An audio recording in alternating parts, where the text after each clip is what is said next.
السلام علیکم ګران کتونکو زه یم اویس محمود او تاسو ګورئ اباسین خبر. نن مونږه د جمعیت علماء اسلام فی مرکز کې موجود یو مفتی محمود مرکز کې او نن مونږ سره موجود دی د خیبر پختونخوا وزیر اطلاعات عبدالجلیل جان.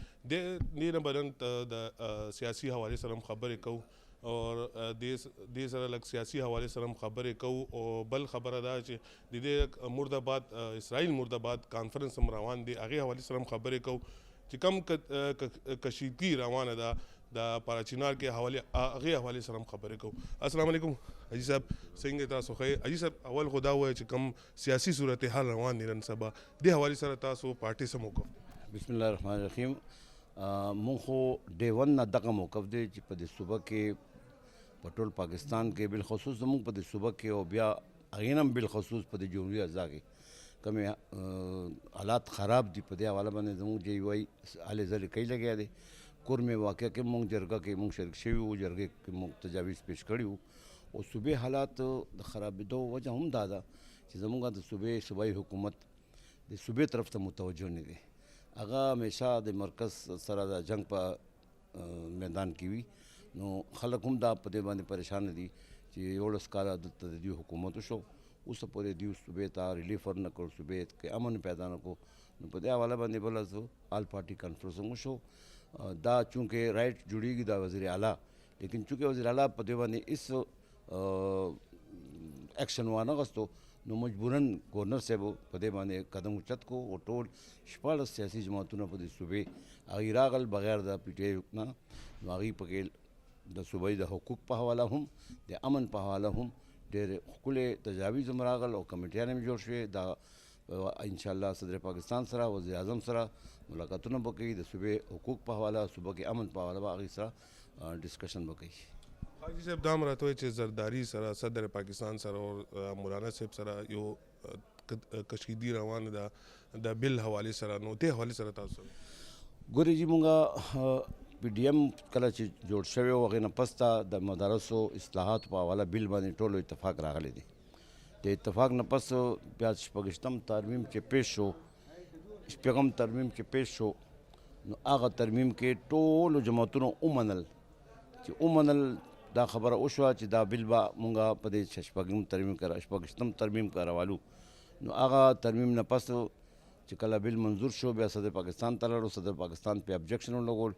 نو اوس مونږه سبا کم 8 تاریخ باندې زمونږه کم اسرائیل مرد آباد کانفرنس دی، په دې کې به مولانا صاحب د خپل د آینده لایحه اعلان به هم کوي او د بل په حواله باندې څه خبرې وي څه اترې وي هغه خبرې به هم انشاءالله په دې کې ډسکس کوو او حکومت ته به یو ډیډ لاین ورکوو چې په دې ډیډ لاین پورې زموږ دا مسله حل کا. اگر چې حکومت خلک راغلي دي، مولانا صاحب سره ملاقاتونه هم کړي دي، په دې حواله باندې لږ تعاون یقین دهاني هم ورکړې ده، لیکن موږ دا وایو چې حکومت ولې بل ولې متنازع جوړی لګیا دی. نو یو خو زموږ سبا 8 تاریخ باندې اسرائیل مرد آباد کانفرنس دی، ټول پاکستان ټول صوبې نه ټولو ضلاعو نه ډېر زیات خلک روان دي د کانفرنس ته، د فلسطین د مسلمانانو سره د غزه مسلمانانو سره د یکجهتۍ اظهار به کوي او دنیا ته به دا واضح کوي چې پاکستان بالخصوص د صوبه خیبر پختونخوا دا مسلمانان د غزه مسلمانانو سره ولاړ دي او هغې سره د یکجهتۍ اظهار کوي. حاجي صاحب دا هم راته وایي چې ډي چوک کې کم واقع پیش راغله او شهیدان شوي وو د پی ټي آی والو چې کم پارټۍ والو هم دي، نو دې حوالې سره ستاسو د پارټۍ چې څه موقف دی بالخصوص د مولانا فضل الرحمان؟ مولانا فضل الرحمان موقف به هغه پخپله وښیي، زما موقف خو دا دی چې مرګ د انسانیت هم ښه نه دی، دا خو لا بیا مسلمانانو او دا خبره ولې پیښه شوه ولې وشوه دې ته صوبایي حکومت هم غور دی وکړي او مرکزي حکومت هم غور وکړي. او بیا دلته یو شی کم روان دی هغه ډېر خطرناک دی چې پښتانه خبره کوي او پښتانه هلته لاړو، پښتانه مړه شو، پښتانه شهید شو. نو دغه خبره چې دی لږ تشویشناک دی، په دې باندې ټول سیاسي جماعتونه په دې باندې هغه ورځ آل پارټي کانفرنس کې هم دا خبره وکړه چې پښتون د که نیشنل پارټۍ وي که د پیپل پارټۍ وي که د جے یو آی که د پی ټي آی وي، مرګ چې دی مونږ د چا هم نه غواړو بلکې انسانیت مرګ نه غواړو. نو په دې تحقیقات وشي، په دې غور وشي چې دا واقعه ولې پیښ شوه. نو صوبایي حکومت هم لږ په دې باندې فکرمند کېدل پکار دي چې تا ولې همیشه پښتون استعمالوې خپل مفاد دپاره. لکه داسې د هندوستان او د پاکستان جګړه خو نه وه، خو ته د مرکز سره جګړه کوي او دلته پښتانه ته وایي چې پښتانه تاسو بهادر یې، پښتانه تاسو سره وځئ، نو دا څیزونه نه کوي. ولې پی ټی آی ورکر که پنجاب کې دی یا سند کې دی یا کے پی کې دی نو هغې ته د پی ټی آی ورکر په نظر دی وګوري. داسې درنو ګوري چې هغه کې د تعصباتو او د منافرت خبره روزي. نو په دې حواله باندې مرکز ته او صوبې ته دواړو ته غور پکار دی. حاجی صاحب آخری سوال دا تپوس کوم چې سبا ستاسو مردآباد کانفرنس د اسرائیل نو دې حوالې سره تاسو سوی او دې حوالې سره چې کم کارکنان دي هغې ته تاسو زمونږ سبا انشاءالله العزیز سبا 11-12 بجې به زموږ پروګرام شروع شي. 4000 رضاکاران زموږ نن شپې له ټول صوبې نه روان دي. د هر یو ضلع نه مونږ تقریبا 150-200 رضاکاران راغوښتي دي.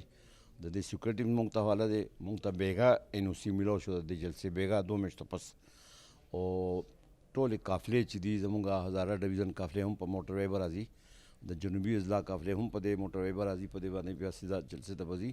او د وسطي اضلاع قافلې هم په دې موټر وی به راځي.